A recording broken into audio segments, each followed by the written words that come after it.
premium economy has recently been growing more and more a critical part of an airline's product, with several airlines similar to Emirates introducing new cabins with premium economy included. In this video, I'll take you through my experience of international premium economy with the German flagship airline Lufthansa. Stay tuned.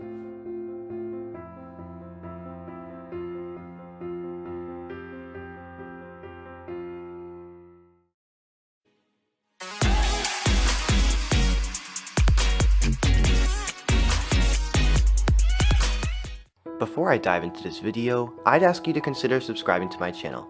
More great aviation content is on the way, and the best way to support the channel is to press the red button down below. I'm excited to start a new series on my channel. Stay tuned for more episodes of Avid Flight Reviews. My journey for today's flight started at Dallas-Fort Worth International Airport in northern Texas. Once we arrived at the terminal, we had to take a short elevator ride up to the floor where Lufthansa Group was based. Lufthansa and many of our international airlines are located in Terminal D.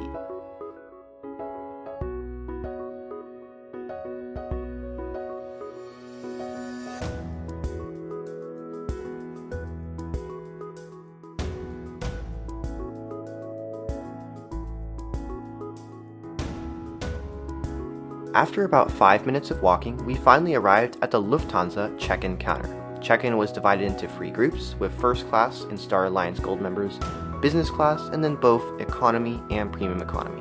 With Lufthansa, premium economy flyers are allowed 2 checked bags per person, while still only allowing 1 carry-on and a personal item.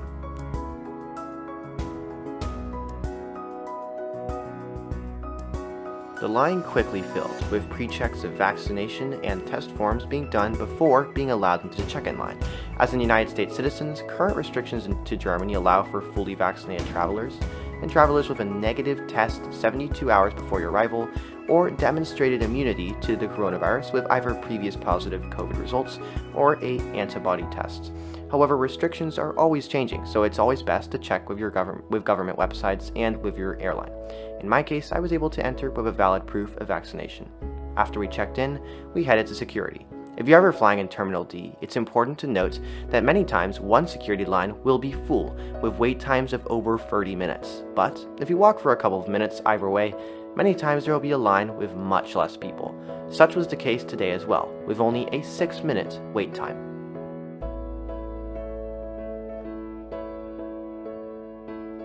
After security, many duty-free shops, restaurants, and lounges were scattered around the terminal.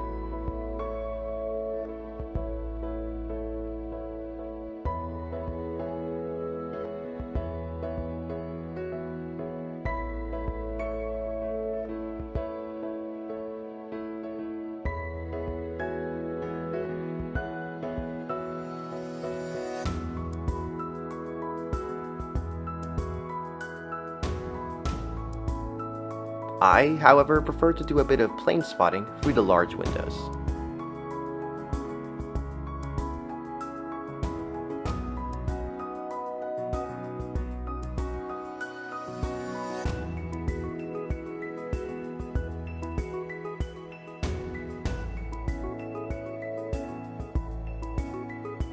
After about 45 minutes, I went to our gate for today's flight. Today we'll be flying in a 13-year-old Lufthansa Airbus A330-300 with the registration of D/AIKK. This aircraft is named Fürth, after a German city and North Bayern.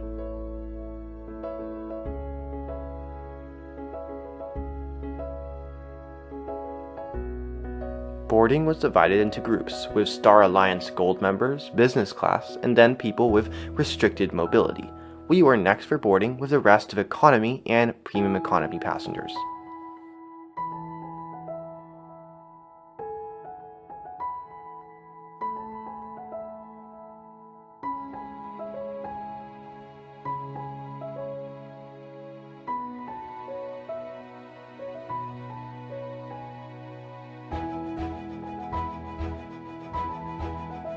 Boarding was quick and efficient.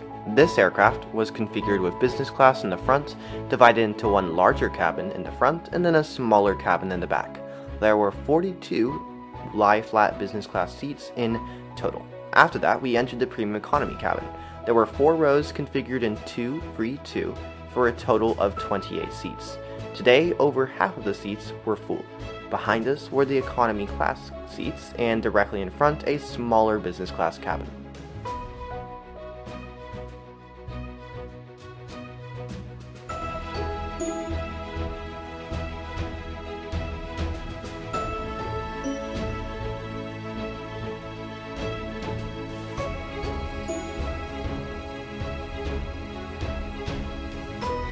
This cabin was refreshed in 2018, with this Premium Economy seat having a width of 18 inches and a pitch of 36. I was seated in 16A.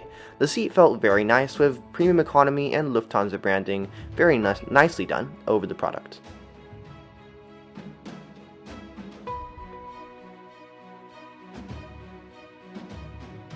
The legroom was fantastic.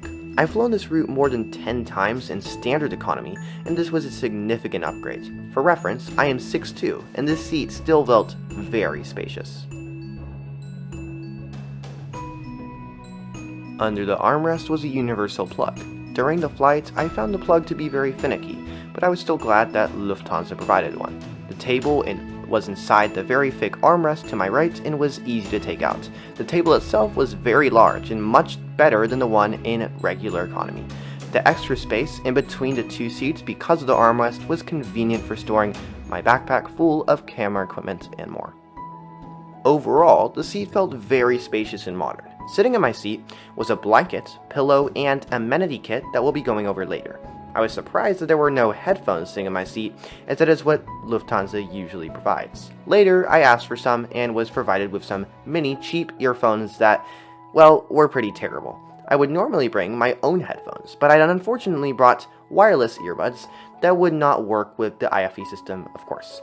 It wasn't much of a problem, however, as I was mostly busy by looking out of the window.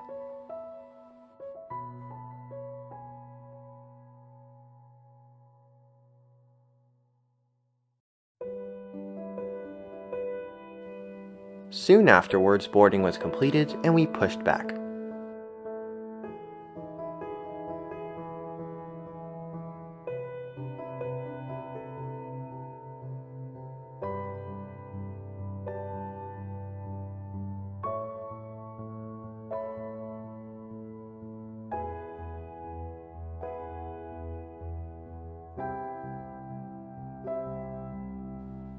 After some taxiing around the airport, we were finally ready for takeoff.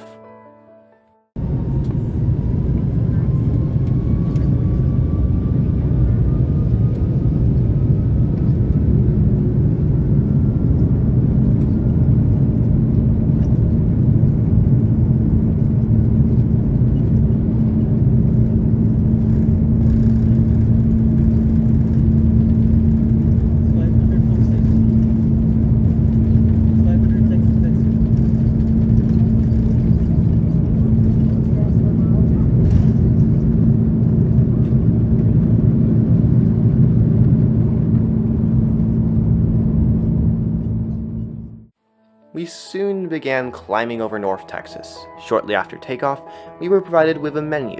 The options seemed similar to what economy was being served, but it was a nice gesture rather than the flight attendants calling out the options. Soon after that, we were provided with a choice of drinks. I got an Apfelschorle, a classic German soft drink made up of sparkling water and apple juice.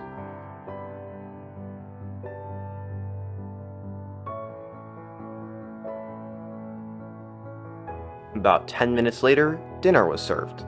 This flight, 2 hot meals were served.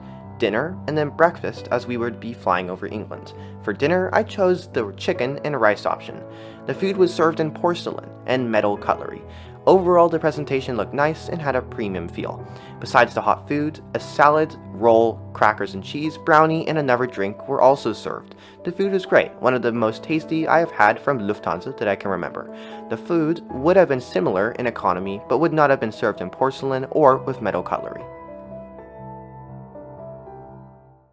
One thing to note, my brother was flying with me on this trip and is gluten-free. We booked a gluten-free meal for him, but for some reason many of the gluten-free specialties were not available on this flight. It was for this reason that I had an abundance of brownies.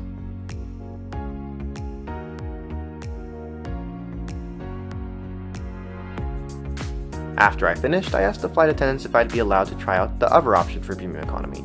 They were friendly and understanding and allowed me to show you the other option.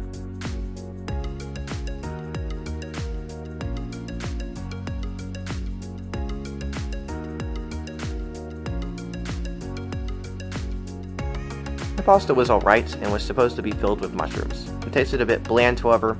The chicken and rice were much better.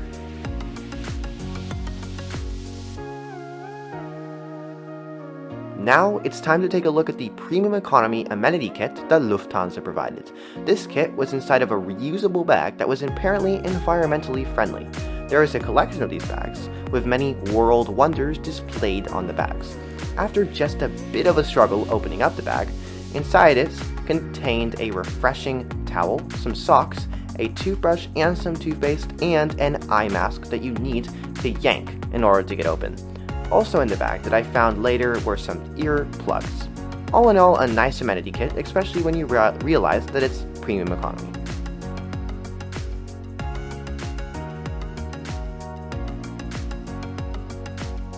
The first thing I checked out after dinner was the in-flight entertainment. The screen felt much bigger than standard economy and was responsive and bright enough.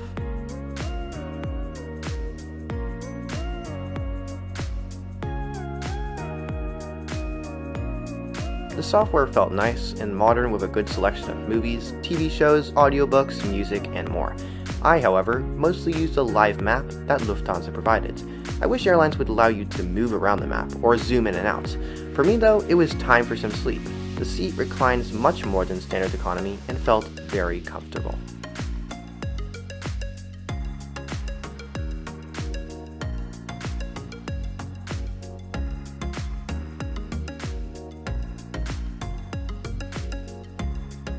As the sky started to dim, so did the lights inside of the cabin.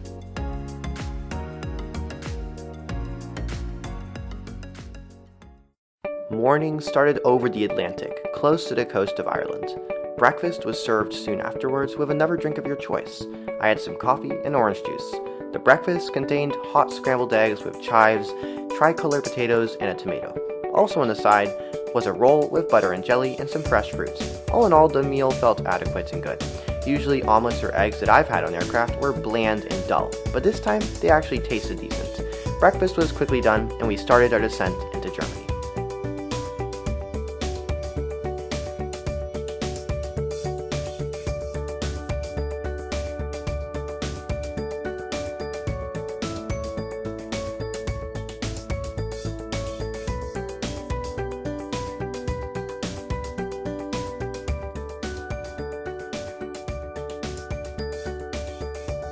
Our approach was very cloudy and a bit bumpy into Frankfurt International Airport.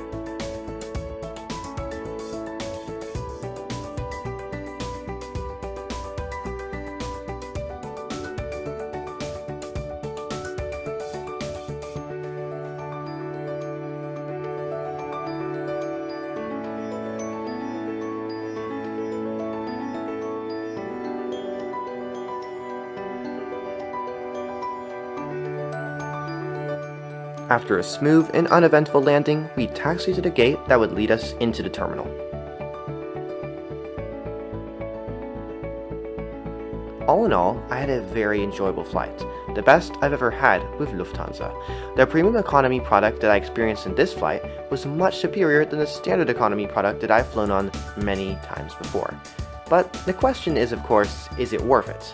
Well, I think it depends on a couple of factors. In my case, Premium Economy was almost an identical price to Standard Economy, so it made sense for an upgrade. You can also upgrade later through your Lufthansa account or at check-in. Depending on your flight, an upgrade can range from $300 to $500. For myself, even at that price point, such an upgrade would be worth it. The amount of legroom and extra personal space was great, and made my journey much more enjoyable. Other features, including a larger screen, amenity kits, having 2 windows, more recline, a universal plug, and more, made the experience feel more premium. The crew in the flight were also wonderful, and it seemed excited during the entire flight. I'm excited to have flown with Lufthansa again, and to try out their international Premium Economy products. What do you think? Does Lufthansa's Premium Economy product compete with other airlines? Let me know what you thought of this flight down below. If you've enjoyed this video, make sure to consider giving it a like, and if you're new to the channel, consider subscribing. Stay tuned for more great aviation content coming soon. If you'd like to support the channel and get access to more great perks, consider becoming a channel member by clicking the join button next to the subscribe button on my channel. You'll also get a customized shoutout in a video if you join. And you'll also get access to our exclusive Discord community with giveaways and more. Finally, let me know what you thought of this type of video and whether you'd like to see more episodes of Avid Flight Reviews. That's it for this video. I'll see you in the next.